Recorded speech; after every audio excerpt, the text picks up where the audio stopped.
America leads the world in medicine development. It matters. We get new medicines first, nearly 3 years faster. 5 million Americans go to work because we make medicines here at home. And not relying on other countries keeps us safe. But China is racing to overtake us. Will we let them, or will we choose to stay ahead? When America leads, America cures. Let's tell Washington to keep us in the lead. Learn how at americacures.com. Paid for by pharma. I saw this app. I got a hit. In the new limited series, DTF St. Louis, Jason Bateman, David Harbour, and Linda Cardellini star as 3 suburbanites who spice up their love lives. Wow. Don't miss the new HBO original limited series, DTF St. Louis, Sundays at 9 on HBO Max.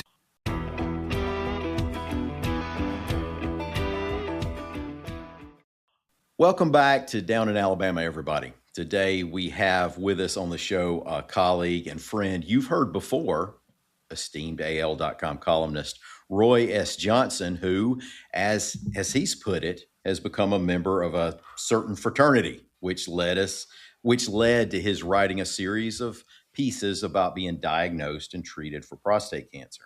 Now, since then, he's advocated awareness and screening for the past few months, and that's all resulted in his name being on a brand new Alabama law. So, Roy, welcome back to Down in Alabama. Thank you, Ike. A fraternity that no one wants to be a member of, but a fraternity with a huge membership. As you know, 1 in 8 men in America will be diagnosed with prostate cancer, 1 in 6 African-American men. So it is a widely distributed and well-attended fraternity, but thankfully it is one of the most treatable and curable cancers. And so I'm just wouldn't say I'm excited to be part of it, but I'm excited about what has been done, what God has done in the midst of this challenge to help raise awareness and to encourage men, particularly men like you, Ike, men over 40, to get PSA tests. Yeah, and it is a fraternity, and I guess a fraternity is a pretty tight-knit group. Brotherhood would be another word, because everything you do and things you've written and done can affect, other members of the fraternity. And I started to do that, and just to give your listeners some context, I was diagnosed with prostate cancer in July of last year. It never crossed my mind not to write about it. How could I, as a journalist, spend my life asking people and digging into people's lives, asking people to share their biggest, deepest, and most personal secrets if I was not willing to share mine? So I began to write what I call the Cancer Chronicles, to raise awareness about prostate cancer, but first and foremost, to get people to talk about it, to get men to come out of the shadows and to not be ashamed of it, and to encourage them, to almost demand that they get a test, they get the PSA test. It is a curable disease, but early detection is the key. And so many men, particularly African-American men, are reluctant to find out if they have it. I'd rather know than not. When I was diagnosed with it, my physician said that I'd been given a gift. And I said, "What do you mean?" He said, "At least you now know the enemy you have to fight. If you don't get tested, you don't know what you're fighting against, and it's almost impossible to fight a battle against an invisible foe." Man, that's a great way to put that. And we'll get more into that, the disease, the risk factors, and the bill that I mentioned at the top in just a minute. I want to ask right now, how are you feeling? How are you doing? I'm great. It's funny. One of the biggest hurdles that I had to overcome early on was psychological. When I first was diagnosed, and I called it like an unwelcome relative that knocks on the door, shows up, and won't tell you when they're leaving. Right? They're annoying. you don't want them, right? But it came, and it wouldn't leave my consciousness. I would be at the gym and I would be trying to lift a weight, and my brain would go, "Gosh, we got cancer." Or I'd be at the grocery store, or I'd be watching a television show, and it would just be at the front of my brain. And emotionally, of course, having a disease like that makes you think about your mortality. Mhm. Talking to family. The hardest moments was sharing my diagnosis when it finally came back from the biopsy with my kids. So Yeah. those moments were very difficult, but over time, it receded into the further depths of my consciousness and my brain to where I don't even think about it anymore. I really don't think about Okay. it until somebody like you says, Roy, how are you? And That's right. they usually have that puppy dog face like you're about to die tomorrow. And I'm like, I'm good. My back hurts and my knees hurt, but that has nothing to do with my cancer. So I'm good. Thank you for asking. Yeah, that weight on you, any kind of I would imagine kind of like anxiety where it never leaves you, and it's not 100% like, just really conscious, but just that weight on your shoulders. I'm so glad that you forget about it now. That's a that's a better place to be. Sure, and Uh, I was really able to do that through my faith. mhm, If for people like myself and others, faith is trust, and it's mhm, understanding that so many things in life are beyond your control. And mhm, if you trust in the path, if you trust in your doctors, if you trust in what has been laid before you, then it's easier to get in the passenger seat as opposed to trying to take the wheel and drive it yourself. So it was much easier for me to allow God to take over and to do what he promised he was going to do with this disease than for me to sit around and fret and worry about it and cry mhm, about it every day. And as any doctor will tell you, a positive attitude will more than likely lead to a positive outcome. So I'm going to be that positive patient who lives every day without thinking about what tomorrow is going to bring. There's enough worry for today yeah. uh, rather than bringing tomorrow's worry into these 24 hours. Yeah, well said. That there is a reason that Scripture screams loudly, "Don't fear." Don't be afraid. One thing I wanted to ask about psychological issue in this that you put in one of your columns is that kind of got my attention, and I can just imagine you reading the news and seeing that former NBA player uh, Michael Ray Richardson had passed away. He had prostate cancer, and you knew him personally and had covered him. Can you talk a little about the what kind of jolt that might send to somebody? Once I became a part of that fraternity, of course, everybody in the world who had prostate cancer popped up on my timeline, right? Yeah. So it seemed like every man I knew or followed, or an actor, James Perkins from Grey's Anatomy, we were sharing their prostate cancer story, which is great. We need an army of men to do that. Michael Ray Richardson was a member of the Knicks when I covered the Knicks for the New York Times in the late in the mid 80s when I was there on the beat. He was a member of the New Jersey Nets. Got to know him very well. I was one of the reporters who broke the story about his drug use, broke the story about him being banned in the NBA, but followed up with him and maintained a relationship with him throughout much of his life. It had not spoken to him in a few years. It stayed in touch with Otis Birdsong, who was a former teammate and remained a close friend. So when I saw that Michael Ray had died of prostate cancer, it hit hard. It hit home. I immediately called Otis, and he said he had just spoken with Michael Ray a few days before. He had been planning to go see him that weekend, but he did not last that long. So uh, when you have 1 in 6 men, African American men with prostate cancer, anytime I'm in a room with men, any men, 1 in 8, I say, look around. For every 8 of you here, one of you is going to get this. And if the sooner you know about it, the sooner you're able to make the right treatment decisions for yourself and your family. Tell me about the David McElhaney and Roy S. Johnson Prostate Cancer Prevention Act. Doesn't that sound crazy? I imagine it does to you. I think it's Oh great. man, what an honor! Very humbling, grateful that the legislature felt myself and David worthy enough to be the net co names of this bill.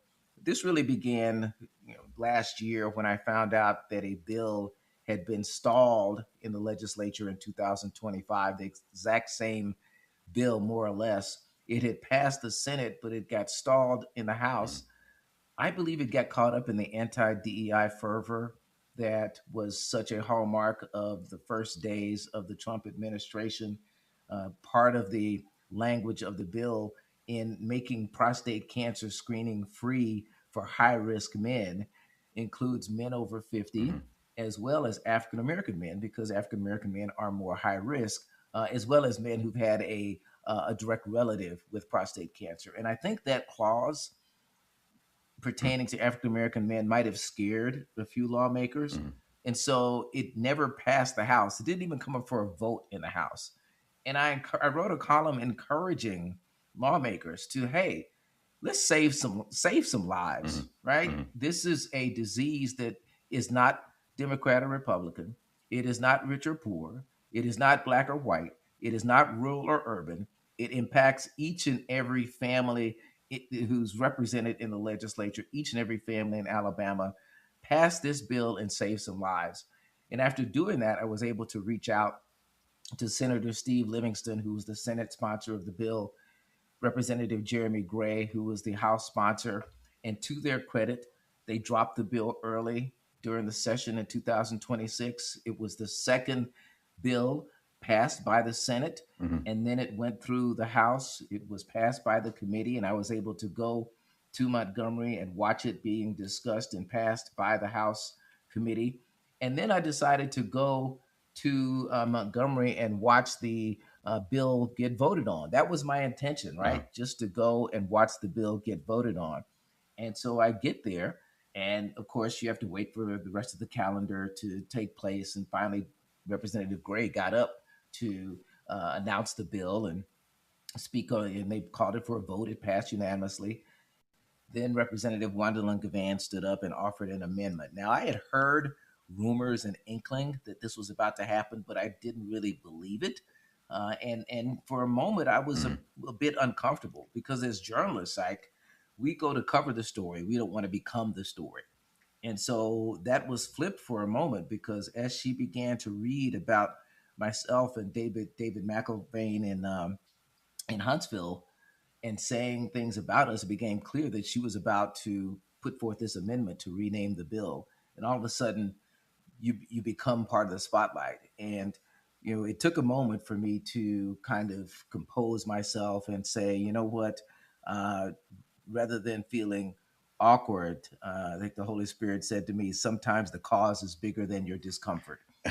So I was able to receive it and accept it for the honor that it is, for to be grateful that my name is one of the names on a piece of on a bill in the state of Alabama. Think about that, Ike, in the state of Alabama, that will save lives and be on the books in perpetuity. So that's a true honor, and I'm just grateful to be able to be a small part of helping to create something that, again, we believe will save lives. Yeah. And for folks who probably don't appreciate it fully, we'll emphasize Roy's discomfort there. His name's in a byline. He's not used to being in the lead. And I'm sure your ears were ringing. Let alone the headline. Yeah, and the headline. That's right. Let alone the headline. Well, and another flip side to this is there any chance that Gavan will want to rescind this thing after your next column? And I'm kidding. I'm kidding, of course. No comment. Would do that.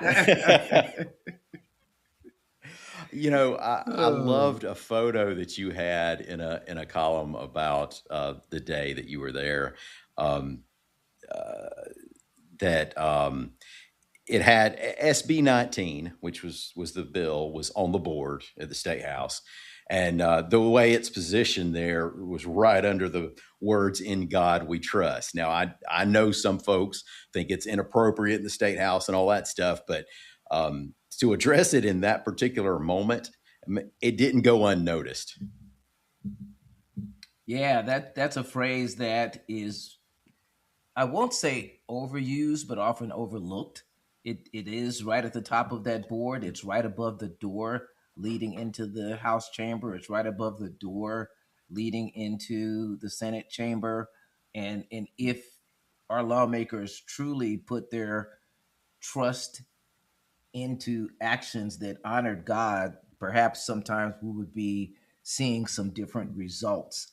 It is unfortunate that too often, I don't know if they all look up there. I don't know if they honor that phrase. I'm glad it's there because I know that sometimes they have to look up and sometimes they have to look away if they are voting in a way that maybe doesn't honor him. But yes, it is very ironic Uh-huh. that that is was at the top of the board. But for in my instance, it is the total embodiment of that Uh-huh. journey because a year before I was diagnosed, Holy Spirit said to me, do you trust me? So the word trust has been part of my journey even before I knew that I would be diagnosed with prostate cancer. So for me, seeing those words were just a reminder that this is a trust journey, and it is one that is accomplishing far more than I could have ever asked or expected, as the scripture often also tells us. And so it truly is a journey that I have trusted over to God. Yeah, I'm hearing that, and I'm thinking that you may have had a challenging moment that prepared you for a bigger challenging moment in all this. Oh, no question. We often talk about how, you can't have a testimony without a test, Right. and as sometimes we don't like the test as much as we study and prepare for it. There's always a surprise question on the test. You have cancer was my surprise question, surprise diagnosis, and to an extent it wasn't because my father died of prostate cancer. But I think being prepared to deal with it, being prepared to take this journey for myself and my family, but for men who I will never meet, who I will never know their names, but now looking at it as something that is much bigger than myself is something that I'm eternally grateful for. Here's a question I'll ask that you may or may not have the answer to, and I would take a little research. I understand the difference in mortality rates, how that can be affected by economic and cultural and healthcare access. Um, but more Black men are likely to have prostate cancer in the first place. Do they believe there are environmental factors to that, or what's the story behind that? So, in terms of mortality, African American men are three times more likely to die from it. While I am certainly not a physician or a scientist, I firmly believe that a lot of that is due to a longstanding distrust of doctors and physicians that have led many of us, particularly our men, not to go to the doctor. Hmm. Not to get an annual checkup. I'm almost 70 years old, but many men in my generation don't go to the doctor every year. Fortunately, that's changing. So I think a lot of our mortality when it comes to prostate cancer means that we are not catching it early enough. Hmm. That we're catching it late at late stages when if it had been caught 10 years prior, then a strategy for treatment could have been utilized that might have extended their lives significantly and certainly give them a more quality of life. So I think the science might have something to do with it, genetics. Hmm. But for now, we this is what we can control. All right. We can control going to the doctor and getting a test. Yeah. And if we do that, I firmly believe that we can change the mortality rates for African American men and for men in general by forcing them to catch it earlier so that they could sit down with their families, sit down with their physician, and come up with a treatment strategy that will allow them to live and to have a strong quality of life. My physician, my urologist told me early on that more men die with prostate cancer than die from it. But in order for that to happen, they have to receive early diagnosis and early treatment. Right. Right. And I'll mention another group of men who seem to have an elevated statistical risk are Vietnam veterans. I know that now falls under a men of a certain age category, but it's prevalent enough that the VA considers it a presumptive condition. to cut some red tape in getting people treated. So I want that awareness to be out there. And while Black people have some real historical reasons to distrust some of the institutions, with some of the medical malfeasance that's happened in generations past, Alabama, I don't believe that there is any particular race or class of people who don't like going to the doctor. That's just a thing. I think we're just traditional, and I don't go to no doctor, that kind of thing, and we want everybody to go. Yeah, and as you talk about Alabama, Alabama is ground zero for a lot of those malfeasances you spoke of. There's the Tuskegee syphilis Right. experiment. There's the case of, Henrietta Lacks's family and the Black women who were not given anesthesia and forced to give birth just because they felt Black women had a higher pain threshold. I mean, just some heinous medical things happened, and even to this day, Black studies show that Black women are not treated the same by their physicians, just in terms of some of these lingering fallacies about African American men and women. So yes, I mean, people of my generation have a huge distrust, and it's been passed down to their children. So as much as we can change that, it's better. And I often say that it's better to know than not to know. Yeah. I mean, that's what always forced me to go to the doctor. I'd rather know what's in front of me, know what I'm facing, than not. Because when you don't, and all of a sudden, when you do find out, it's often too late. Let's say that someone took that step and actually introduced themselves to a doctor and received this diagnosis. They're listening right now. What do you want to say to them? Well, you skipped a couple of points there. The first thing is to go to your doctor and ask for these specific tests. Say you want a PSA test.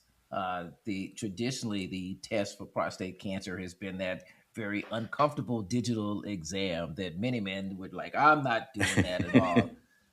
But my thing was, I'd rather be discomfortable. I'd rather have a moment of discomfort than to die. Right. So if I had to do that, and that is still one of the ways of trying to detecting whether you have an enlarged prostate. But the PSA test is a blood test, and it can be administered by your doctor.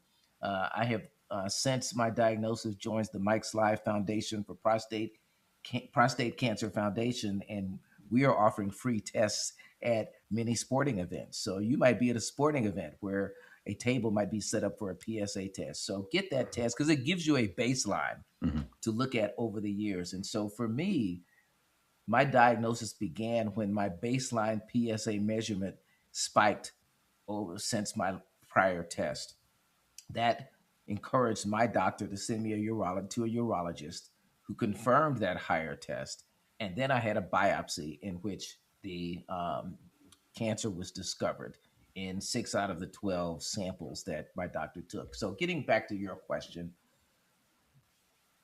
if you receive this diagnosis, the first thing that I would do, of course, is to take a deep breath. And if you're a person of faith, to pray and allow that and to accept that this is one of the most treatable forms of cancer out there, that 97% of men will be cured of prostate cancer, that more men will die with prostate cancer than from prostate cancer. As my urologist told me, said, don't start saying your goodbyes. Don't start ramping up all your your plans. Said you should have everything together anyway, but don't panic. That there are treatments available that were not available for my father in 1969 when he died.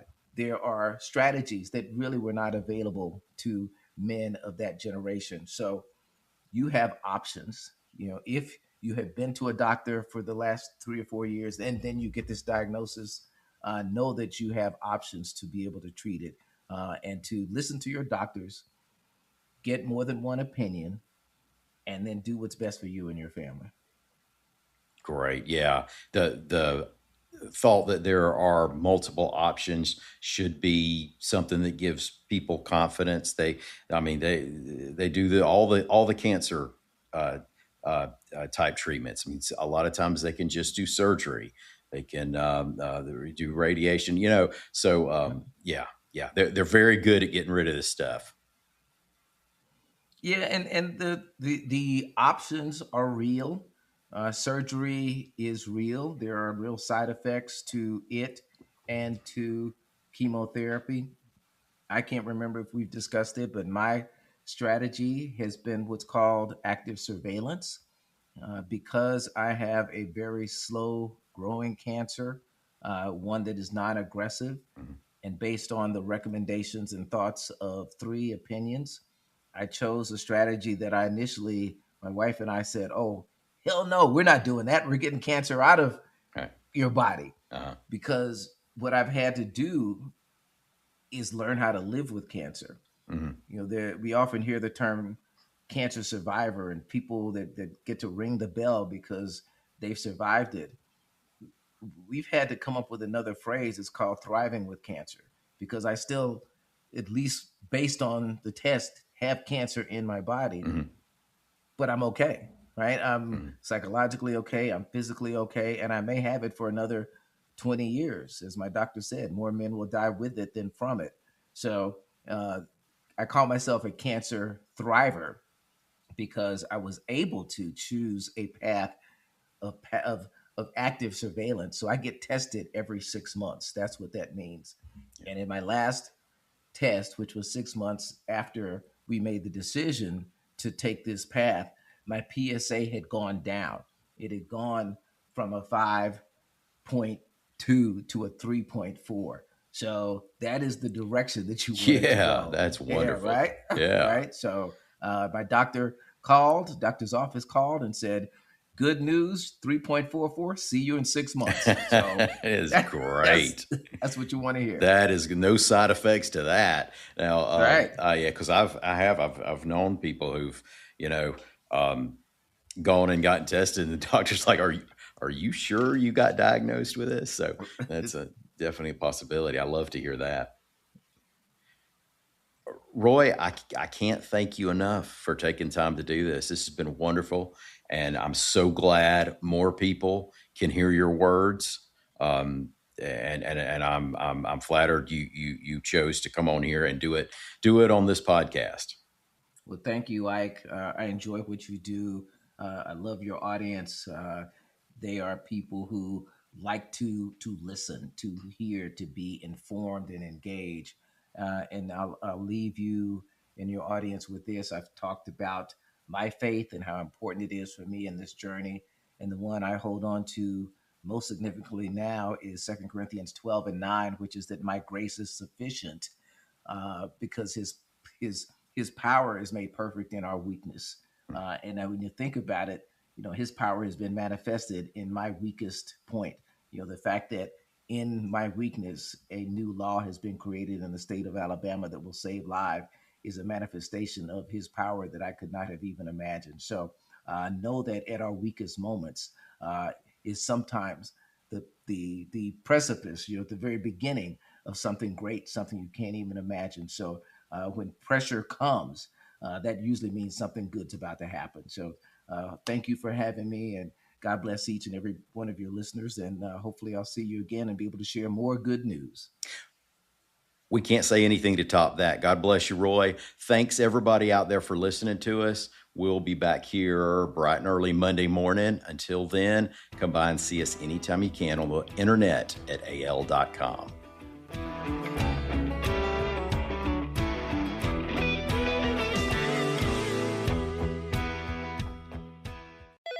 LifeLock, how can I help? The IRS said I filed my return, but I haven't. 1 in 4 tax-paying Americans has paid the price of identity fraud. What do I do? My refund, though. I'm freaking out. Don't worry, I can fix this. LifeLock fixes identity theft guaranteed and gets your money back with up to $3 million in coverage. I'm so relieved. No problem. I'll be with you every step of the way. 1 in 4 was a fraud-paying American.